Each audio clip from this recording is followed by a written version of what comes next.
La legisladora Paola Cabezas, quien también es la ponente. Guerreras, artífices de esta ley. La verdad, si no hubiera sido por ustedes, por el acompañamiento permanente, no hubiéramos llegado a este día. Así que esto es para ustedes.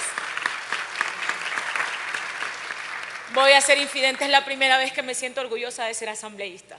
A veces me he cuestionado, cuando a veces hay situaciones incomprensibles dentro de este Parlamento, pero el día de hoy me siento inmensamente feliz, satisfecha y orgullosa de ser asambleísta porque hemos acompañado su lucha, su dolor y estamos seguras que esta ley va a ser muy importante para abonar a los derechos que necesitan y requieren las mujeres. Esta ley es trascendente para el país, no solo para las mujeres, para las familias, para hijas, hijos y víctimas de femicidio. A lo mejor si en este país las autoridades cumplieran con su rol, no tendríamos que estar discutiendo este tipo de leyes. Pero toca. Y estamos justamente ante una cruda realidad de lo que ocurre en el país que se torna este debate muy esencial. Hace un año estuvimos debatiendo el primer informe de esta ley. Yo fui miembro de la Comisión de Garantías Constitucionales, donde el proyecto fue muy observado, fue criticado en el Pleno y sobre todo por las organizaciones de la sociedad civil. Pero hoy las cosas han cambiado y puedo garantizarles, no solamente como presidenta de la comisión, en mi persona, los de los 9 comisionados de mi comisión, que hemos construido con ustedes esta ley. Nos sentamos a corregir las imperfecciones, nos dimos cuenta dónde podíamos mejorarla y creo que ha sido construida con ustedes, cuidando cada detalle, procurando que cada artículo no riña con la Constitución, que no irrumpa en el COIP y que no ponga en riesgo, sobre todo, la condena a los femicidas. Colegas asambleístas, cuando llega la tragedia del femicidio, las familias se desmoronan, se rompen. Cada vez que matan a una mujer, el tejido social se destruye. Por eso esta ley es necesaria y urgente, porque hay una deuda latente con las familias de las mujeres cuya muerte ha truncado de un tajo su porvenir y su futuro.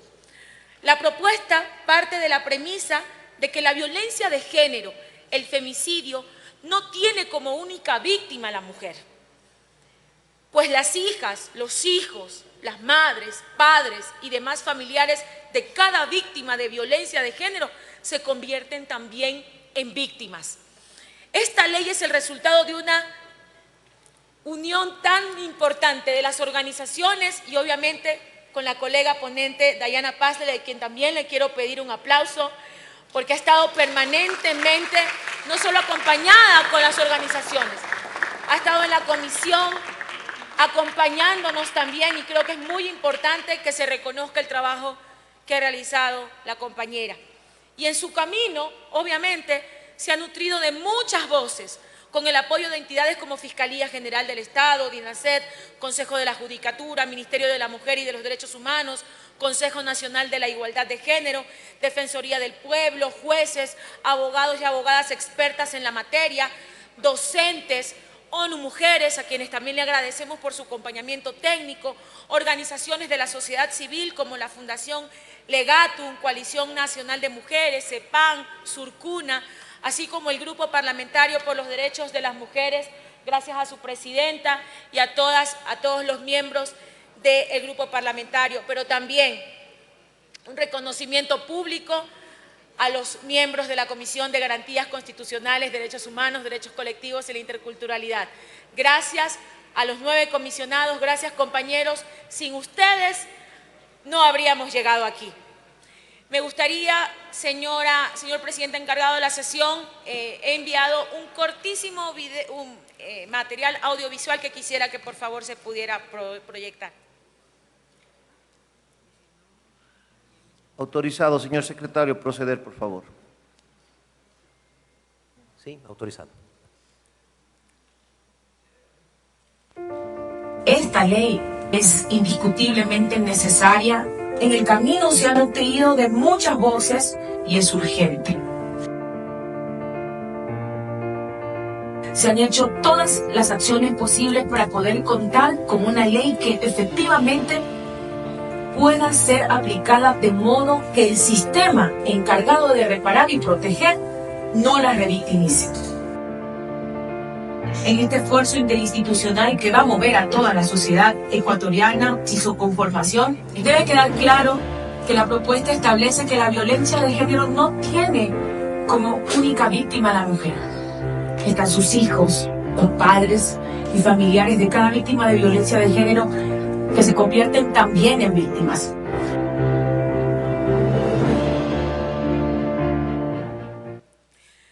La cuestión es ir a la raíz del problema y atacarlo. No solo, también por favor, señor presidente, tengo una diapositiva, un PPT, por favor, señor secretario, si se lo puede proyectar.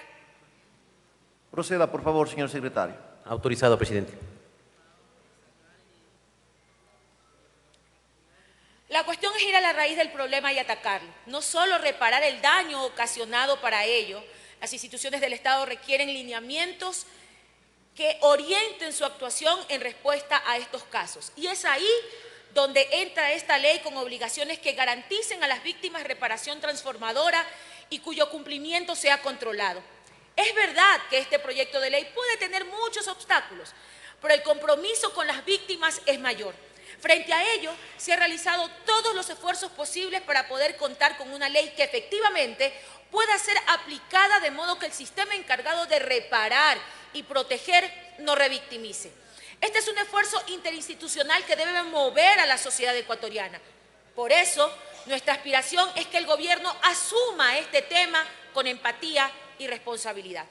La comisión realizó un trabajo de socialización amplio a través de 18 convocatorias desde enero a mayo del 2024, llamando otra vez a la sociedad civil, a la academia, a las ONGs, autoridades administrativas, funcionarios judiciales, a la Fiscalía, etcétera, para que hagan sus aportes respecto a lo debatido en el primer informe en el Pleno. Hemos recibido 78 comparecencias. Siguiente diapositiva. La fuente de motivación de este proyecto de ley coincide con las estadísticas presentadas por él en su momento. El Ministerio de la Mujer y Derechos Humanos, en el informe estadístico de femicidios a nivel nacional, datos oficiales, reporta que desde el año 2014 hasta el 31 de marzo del 2024 existen 740 femicidios. El año 2023 concentra el mayor número de femicidios y representa el 14,48% del total. Por su parte, las cifras presentadas por la Fiscalía General del Estado evidencian la impunidad en los delitos de femicidio. Del total de 530 noticias del delito reportadas por la institución, entre el 2014 y el 2022, solamente se han dictado 231 sentencias. De estas, 218 han recibido sentencia condenatoria y 13 se han calificado la inocencia de conformidad con los datos proporcionados por el Consejo de la Judicatura. Siguiente diapositiva. Sin embargo, y para reflexionar, la Asociación Latinoamericana para el Desarrollo Alternativo, ALDEA, registra en su página 1.698 femicidios desde la tipificación del delito en el COIP y 321 solo en el 2023. Cifras que no coinciden con los reportes de las instituciones del Estado. Siguiente diapositiva. Por otro lado, mediante el decreto número 696 del 8 de marzo del 2019, se creó el bono para niños, niñas, adolescentes en situación de orfandad por femicidio, a fin de contribuir a la reparación y construcción de su vida en el ámbito familiar y social. El 8 de marzo del 2022, mediante decreto ejecutivo número 370, se derogó el anterior decreto y se creó el bono para niñas, niños y adolescentes en situación de orfandad por muerte violenta de su madre o progenitora, el cual se encuentra vigente a cargo del Ministerio de Inclusión Económica y Social. En cifras reportadas por el Ministerio de Inclusión Económica y Social a pedido de la Comisión, Desde la entrada en vigencia del decreto número 370 se han recibido 193 solicitudes. De este número, 182 fueron aprobadas y adjudicadas, beneficiando a 351 niñas, niños y adolescentes. La discusión en esta etapa se centró en fortalecer las reformas al COIP para adoptar y hacer posible la aplicación de la reparación transformadora, así como dejar claro que la mesa legislativa no iba a aprobar textos que riñan con las atribuciones exclusivas del presidente de la República. Ahora bien, vamos a la estructura del proyecto. Sobre el título de la ley. El nombre de la ley en la propuesta inicial fue Proyecto de Ley Orgánica de Contención, Acompañamiento y Reparación Transformadora Integral a hijos, hijas, padres y demás familiares de víctimas de femicidio y otras muertes violentas de mujeres. Para el primer debate, la mesa consideró que se debía cerrar la ley solo hasta muertes violentas por femicidio, por lo que este Parlamento observó el título Proyecto de Ley Orgánica de Contención, Acompañamiento y Reparación Transformadora Integral a hijas, hijos, madres, padres y demás familiares de víctimas de femicidio. Es así que para el segundo debate, en las comparecencias de las organizaciones sociales de la Defensoría del Pueblo, la proponente, académicos y funcionarios de la función judicial argumentaron que se retome el título original, porque se debe eliminar otras muertes violentas, ya que el Protocolo Nacional de la Investigación de la Fiscalía, así como el decreto que les otorga el bono a niñas, niños y adolescentes en situación de orfandad, ya ampliaron el tema a otras muertes violentas, lo que deja fuera a otras víctimas limitaría el ejercicio de sus derechos. La mesa consideró oportuno esta argumentación y aumentó otras muertes violentas por razones de género, por ser más abarcativo. Siguiente diapositiva. Sobre el objeto, las personas beneficiarias de esta ley son hijas, hijos, padres, madres y familiares dependientes hasta el 4º grado de consanguinidad de las víctimas de femicidio y otras muertes violentas por razones de género, así como quienes ejerzan su cuidado. Sobre el ámbito de aplicación y finalidad, ambos artículos fueron suprimidos en consideración a que el texto presentado refiere a condiciones que se aplican a todas las leyes que de manera general tienen un ámbito territorial de aplicación y rigen para lo venidero. Sobre las definiciones de femicidio y reparación integral ya se encuentran determinadas en el Código Orgánico Integral Penal, en adelante COIP, en los artículos 141 y 77 respectivamente. Siguiente diapositiva. Sobre los principios rectores, además de los previstos en la Constitución y los instrumentos internacionales que guardan relación con la ley, son la igualdad y no discriminación, interés superior de las niñas, niños y adolescentes, debida diligencia, interculturalidad, interseccionalidad, transversalidad, celeridad y gratuidad. Sobre la categorización del femicidio, se reforma el artículo 570 del COIP, cuidando que se evite una calificación errónea del tipo penal que puede conducir a la impunidad de casos que corresponden a muertes violentas sin configurar femicidio. Siguiente diapositiva. Contención, asesoría, información y servicios. Este artículo hace una visión entre mecanismos de contención y respuesta urgente, mecanismos de acompañamiento y mecanismos de reparación transformadora para distinguir estos tres ámbitos en la ley. Apoyo y articulación inmediata. Se agrega una disposición transitoria para la creación de un departamento especializado en la Dirección Nacional de Delitos contra la Vida, Muertes Violentas, Desapariciones, Extorsiones y Secuestros, DINASED, integrado por personal especializado en violencia de género que se encargará de tratar los casos de muertes violentas por razones de género. Registro institucional de hijas e hijos de víctimas de femicidio. La Ley Integral para Prevenir y Erradicar la Violencia contra las Mujeres contempla la creación de un registro único de violencia contra las mujeres, el RUP. Para aprovechar esta herramienta, se amplía el registro para que incluya cuántas hijas e hijos víctimas de femicidio y otras muertes violentas existen en el país y todos los detalles relevantes que permitan dar seguimiento a la situación de vida y demás derechos que les asistan. Refugios y casas de acogida. Se ha suprimido el artículo considerando que esta disposición ya se encuentra regulada en la Ley Orgánica Integral para prevenir y erradicar la violencia contra las mujeres, identificando la responsabilidad de cada ente rector respecto a este tema, por lo que no se requiere una doble regulación.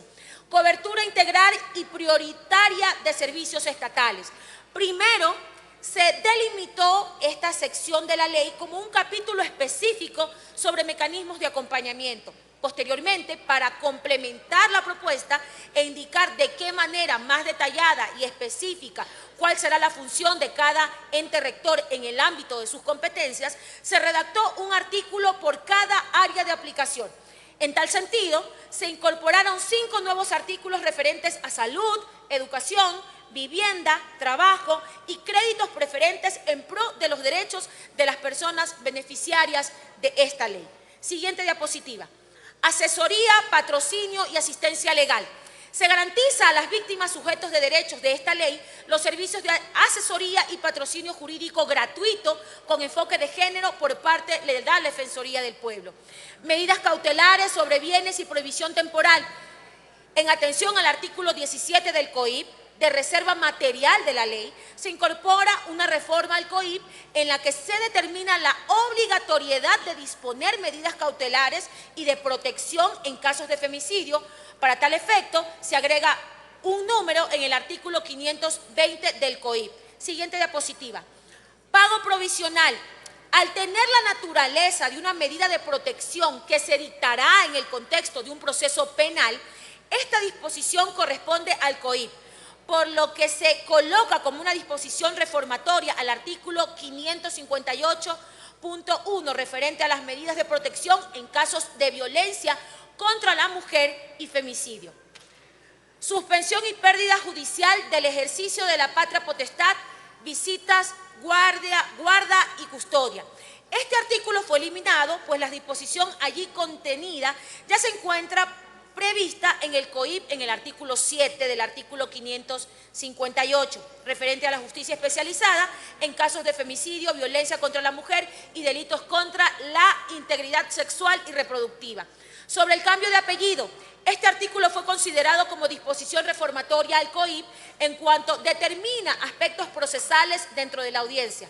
Siendo así, se incorpora como un nuevo número el artículo 570 del COIP sobre la justicia especializada en casos de femicidio, violencia contra la mujer y delitos contra la integridad sexual y reproductiva. Siguiente diapositiva. Del acogimiento familiar y adopción.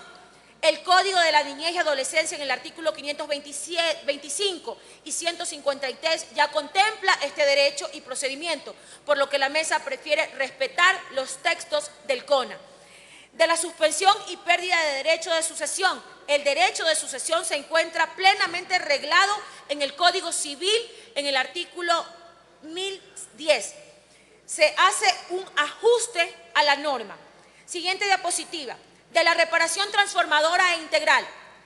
Se considera necesario que esta ley prevea mecanismos para la reparación transformadora, por lo que se creó un capítulo con una disposición sobre las distintas formas en las que el Estado deberá emplear las medidas de reparación transformadora y otro artículo para regular que el Estado deberá orientar sus acciones para que las personas beneficiarias de esta ley puedan restablecer sus proyectos de vida, por lo que se hace una reforma al artículo 78 del COIP.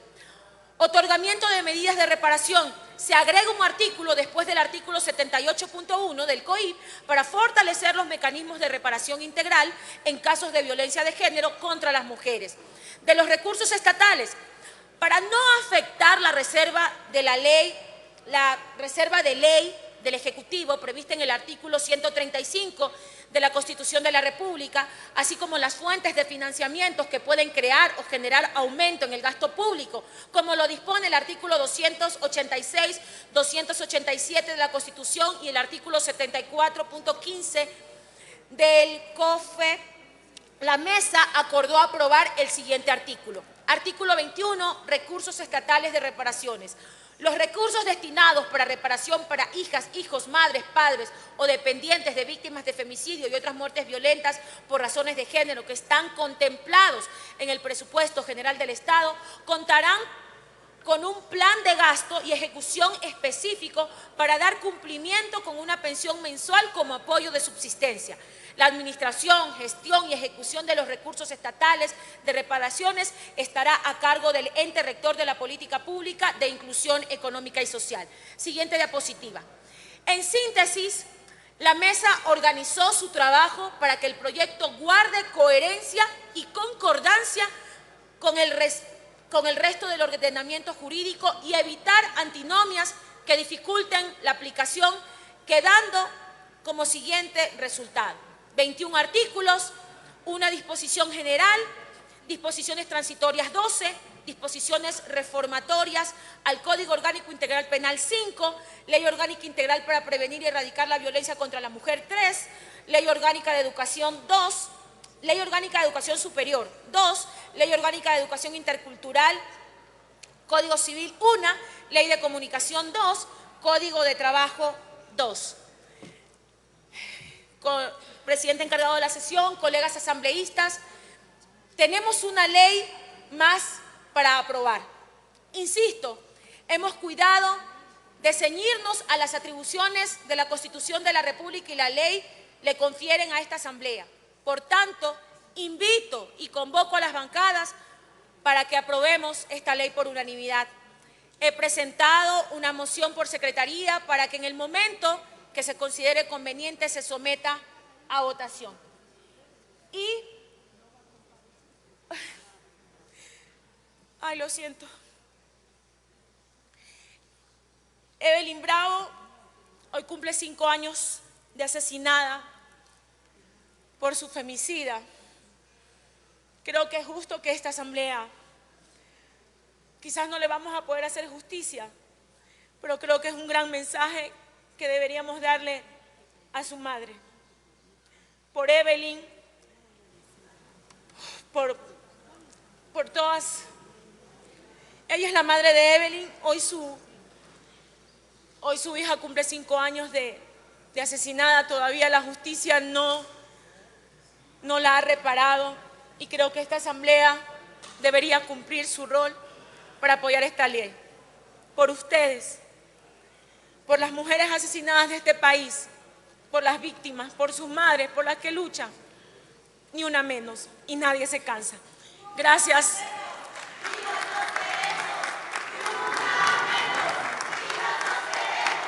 Ni una menos. Vivas nos queremos. Nadie se cansa, compañeras. Nadie se cansa. Muchas gracias, asambleísta. Gracias. Tiene la palabra la asambleísta Dayana Palde.